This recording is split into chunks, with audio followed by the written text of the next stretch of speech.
আসসালামু আলাইকুম। সুলতানা সিয়ামি কিচেনে আপনাদের সবাইকে স্বাগতম জানাচ্ছি। আমি সুলতানা। আশা করি সবাই ভালো আছেন। নিয়ে এসেছি আপনাদের জন্য নতুন আরেকটি রেসিপি। আজকে আমি আপনাদেরকে দেখাবো বার্থডে কেক রেসিপি। এই বার্থডে কেকটি আমি আমার ছেলের জন্মদিনে বানিয়েছিলাম। আমার বড় ছেলের জন্মদিন ছিল, ওই উপলক্ষে বানিয়েছি। তো আজকে আমি আপনাদের সাথে রেসিপিটি শেয়ার করব। আমি বাসায় যেভাবে বানাই ঠিক সেভাবেই শেয়ার করব। খুব সহজ পদ্ধতিতে দেখানোর চেষ্টা করব। কারণ অনেকে প্রথম অবস্থায় বানাতে পারেন না। আর যেহেতু এর চকলেট কেক অনেক সময় হয় কি, এটা কোকো পাউডারটা যেহেতু চকলেট কেকে যায়, তাই এটা অনেক সময় মিলাতে গেলে এটা দলা পেকে যায়। বা অনেক সময় দেখবেন ভিতরে যে একটু আটার গোলাগুলি লাম্পস লাম্পস থাকে। তো এই সব সমস্যাগুলোই হবে না আমি যেভাবে শিখিয়ে দিব এভাবে করলে, বা আমি যেভাবে করি এভাবে করলে। আপনারা অবশ্যই সম্পূর্ণ ভিডিওটি দেখবেন। আমি এখানে সম্পূর্ণ ভিডিওটি খুবই সংক্ষিপ্তভাবে দেখিয়েছি। আপনি একটু খেয়াল করে দেখবেন, হয়তো বুঝতে পারবেন, তাহলে আপনাদের রেসিপিতে সমস্যা হবে না কেক বানাতে। চলুন চলে যাই প্রসেসে। প্রথমে আমি সব উপকরণগুলো মেপে নিচ্ছি। আমি এখানে ময়দা নিয়েছি 3 ব্র্যান্ডের, নিয়ে নিচ্ছি এখানে 82 গ্রাম ময়দা, আর নিয়েছি প্রতি পাউন্ডের জন্য 2 গ্রাম পরিমাণ বেকিং পাউডার।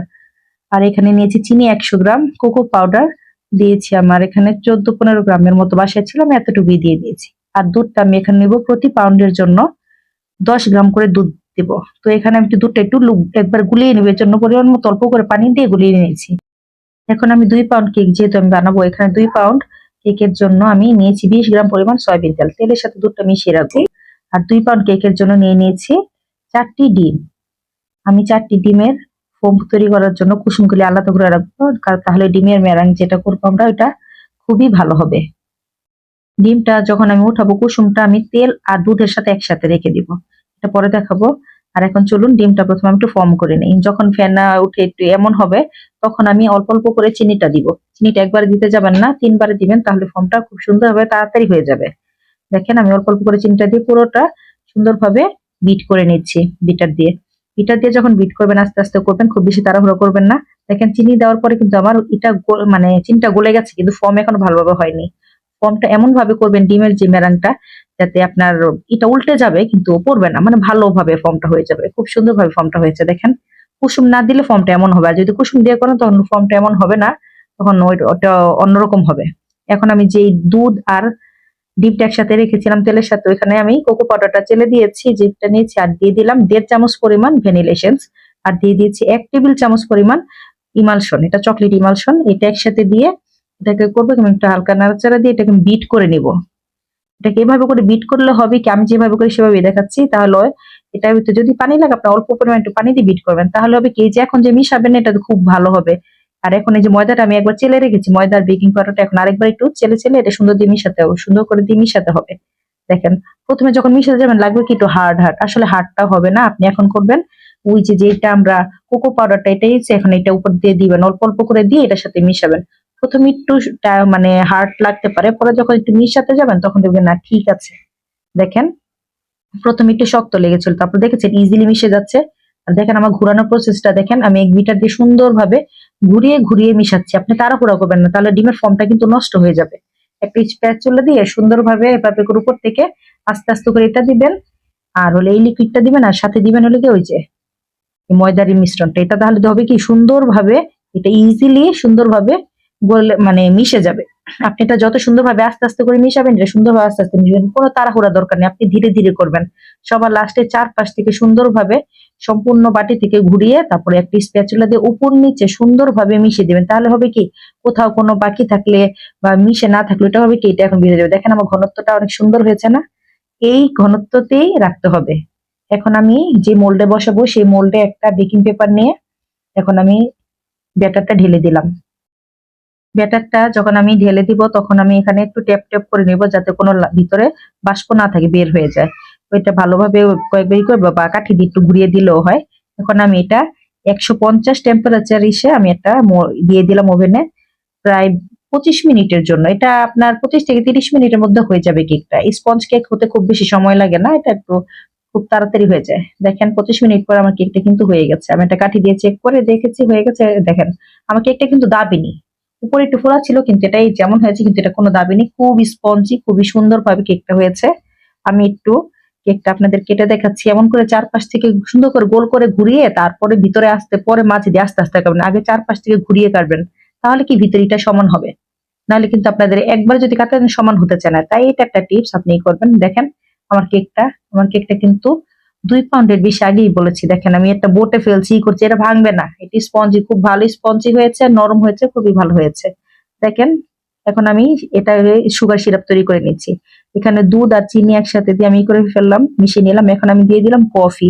আমি কফিটা একটু গরম পানিতে গলিয়ে নিয়েছি যাতে এখানে কোনো নাই হয়। কফিটা অনেক ভালো লাগে এই কেকের সাথে, চকলেট কেকের সাথে।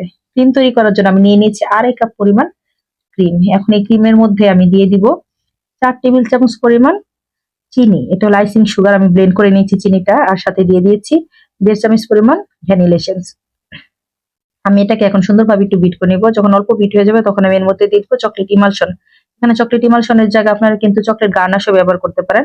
আমি চকলেট ইমালশনটা ব্যবহার করেছি সুন্দরভাবে যাতে কেকটি স্টিফ থাকে, এজন্য আপনি এখানে দুধ ব্যবহার করতে পারেন। আমি এখানে গুঁড়া দুধ ব্যবহার করেছি 2 টেবিল চামচ পরিমাণ। আপনারা এখানে ব্যবহার করতে পারেন, তাহলে কি হয় কি খেতেও খুবই ভালো লাগে। আর আমি আজকে কেকটা 2 লেয়ার মানে 2টা লেয়ার করেছি, কারণ আমাদের বাসায় কেকটা যেহেতু ঘরোয়া ভাবে বানিয়েছি বাসায়, আর বাসায় খুব বেশি ক্রিম খায় না কেউ, তাই আমি সুন্দর করে 2টা লেয়ার করেছি। এইটাই আমার কেকটা হয়ে যাবে। আর এতে হয় কি ক্রিমটা কম লাগে, আমরা আবার যেহেতু ক্রিম কম খাই আর আমাদের খেতেও ভালো লাগে। এখন আমি কেকটা যে বোর্ডে বসাবো নিচে আগে ক্রিম দিয়ে তারপরে কেকটা বসাবেন, তাহলে হবে কি আপনার কেকটা নড়বে চড়বে না। দেখেন এখন আমি যে সুগার সিরাপটা বানিয়েছি ওইটা দিয়ে এখন পুরোটা কেক একটু ভিজে নিব। তাহলে হবে কি কেকটা যখন এই যে আপনি ক্রিম দিবেন, কেকটা ওই যে নিচে থেকে অনেক সময় বলে, অনেকে অভিযোগ করে যে আমি তো কেক উপর থেকে নিচ থেকে ওই যে কেকের গুড়ি গুড়ি ওঠে না, উঠবে না। এই যে কেক দিয়ে সুন্দরভাবে ভিজাবে। অনেক সময় কি কাটলে কেকটা ভেঙে পড়ে যায়, ওই যে ভালোভাবে ওই ভিজে না। তাই যখন ক্রিমটা দেওয়া হয় যে উপরে দিয়ে দিবেন কিছু চকলেট চিপস। এটা হয় কি দিলে আপনি প্রতিটা বাইটে খুবই মজা লাগে খেতে। যত গুড় তত মিষ্টি, আপনি যত এটা ভিতরে চকলেটটা ব্যবহার করবেন ততই মজা। এটা চকলেট ওভারলোড কেক ছিল আসলে। আমাদের চকলেট কেক বলেছে, এটা চকলেট ওভারলোড কেক ছিল। আপনারা যদি দেখেন বাকিটা প্রসেস দেখলেই বুঝবেন। এখন আমি ক্রিমটা দিয়ে খুব সুন্দরভাবে ক্রাম কোট করে নিব। ক্রাম কোট আমি ডাইরেক্ট একবারে ক্রাম কোট করে ফ্রিজে রাখতে পারিনি, কারণ আমার সময় স্বল্পতা ছিল। তাই আমি একবারে ক্রিম দিয়ে কেকটা রেডি করে ফেলেছিলাম। তাহলে আপনারা এটা করবেন না, আপনার কর্মী কি ক্রাম কোট করে আগে ফ্রিজে রাখবেন, তারপরে আস্তে আস্তে কেকটা পুরোটা ফিনিশিং দিবেন, তাহলে কেকটা করতে আরো ভালো হয়। আর আমি খুব কিন্তু দক্ষ না, দেখেন আমি খুব আনাড়ি হাতে আস্তে আস্তে করছি। এটা আমার মানে দুর্বলতা বলতে পারেন। আমি এখনো ভালোভাবে ওইভাবে পারি না, যতটুকু পারি বাসায় হয়ে যায়। এখন দেখেন আমি সুন্দরভাবে কেকটা যখন ফিনিশিং দিব, সাইড দিয়ে দেখবেন অনেক ক্রিম থাকে, ওটা আমরা মুছে দিবেন টিস্যু দিয়ে, তাহলে হবে। চকলেটটা আমি এখানে গার্নাশ তৈরি করে নিয়েছি ক্রিম দিয়ে, আর সাথে একটু বাটার দিয়ে আমি এটা গলিয়ে নিয়েছি। চুলায় ডাবল বয়লার করে, দেখেছেন গরম পানিটা এটার উপর আমি চুলায় ডাবল বয়লার করে দিয়েছি। আপনারা এভাবেই করবেন, তাহলে খুব ভালো হবে, গ্লেসি হবে। আর চকলেটের পরিমাণটা আপনি 2 পাউন্ড কেকের জন্য 140 গ্রাম দিবেন, তাহলে আপনার কেকটা খুব ভালো হবে। উপরে ভারী চকলেটের প্রলেপটা থাকবে। আমার চকলেটের প্রলেপটা কিন্তু অনেক গাঢ় ছিল, খুব ভারী ছিল, মোটা ছিল, যাতে চকলেটের এত সুন্দর একটা আবরণ ছিল যে এটা কাটলেই মানে কি যখন কেটেছি চকলেটের একটা প্রত্যেকটা ভিতরে টিয়া ছিল, চকলেট মানে চকলেট কামড় দিচ্ছে এমন। দেখেন আমি চকলেটটা পুরোটা উপর দিকে দেওয়ার পরে আমি একটা চামচ দিয়ে জাস্ট হালকা একটা ডিজাইন করে দিলাম। এটা কি দেখতে ভাল লাগে। এখন হয়তো বোঝা যাচ্ছে না, পরবর্তীতে আমি দেখিয়ে দিব। দেখতে খুবই ভালো লাগছিল। আপনারা এইভাবে করে করতে পারেন। খুব হালকা একটা ডিজাইনের মধ্যে বানাবো, যেহেতু ঘরোয়া ভাবে করেছি, ঘরোয়া কেক, এটা এত খুব বেশি ডিজাইন করা লাগবে না বা আলাদা করে এই কোনো দরকার নেই। আর এখন দেখেন যে ড্রিপিং গুলি ভালোভাবে আমি একটু দেওয়ার জন্য একটু চামিচ দিয়ে সুন্দরভাবে একটু দিয়ে নিচ্ছি। এটা আপনাদের পছন্দ মতো, কেউ এভাবে দিতে পারেন, নাও পারেন।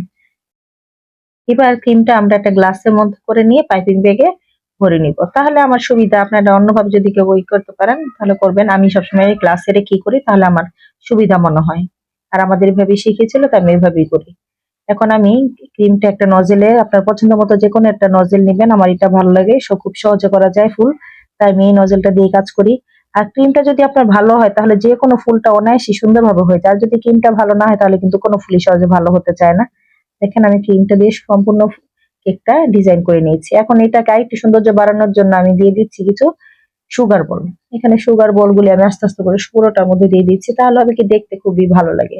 আর আমি যে চকলেটটা উপরে দিয়ে দিয়েছি খুবই ভারী প্রলেপ ছিল, আমি বলেছি না। দেখেন আমি যখন দিচ্ছি মাঝে মাঝে কিন্তু বসছে না, দেখেছেন সরে যাচ্ছে সরে যাচ্ছে। এটা একটা ভারী একটা চকলেট প্রলেপ ছিল। আসলে এটা চকলেট ওভারলোড কেকই ছিল। আমি যে ডিজাইনটা দিয়েছি দেখেন এখন দেখা যাচ্ছে, কেকটা কিন্তু খুবই মজার ছিল। আপনারা এভাবে করে বানাবেন, আপনাদের কাছে অনেক ভালো লাগবে। আমি যেভাবে বানাই বাসায় খুব সহজ রেসিপিতে আপনাদেরকে বলে দিলাম। আমি খুব ছোট করে ভিডিওটা দিয়েছি, এটা অনেক বড় ছিল, অনেক কাটছাট করে আপনাদেরকে দেখালাম। আপনারা এভাবে করে বানিয়ে খেয়ে দেখবেন, খুবই ভালো লাগবে। খুবই সহজ একটা রেসিপি, আপনারা অবশ্যই বাসায় ট্রাই করবেন। রেসিপিটি ভালো লাগলে অবশ্যই বাসায় তৈরি করে খাবেন। আমার চ্যানেলটিকে ভালো লাগলে অবশ্যই লাইক, কমেন্ট, শেয়ার এবং সাবস্ক্রাইব করে আমার পাশে থাকবেন। সবাই ভালো থাকবেন, সুস্থ থাকবেন। আসসালামু আলাইকুম, আল্লাহ হাফিজ।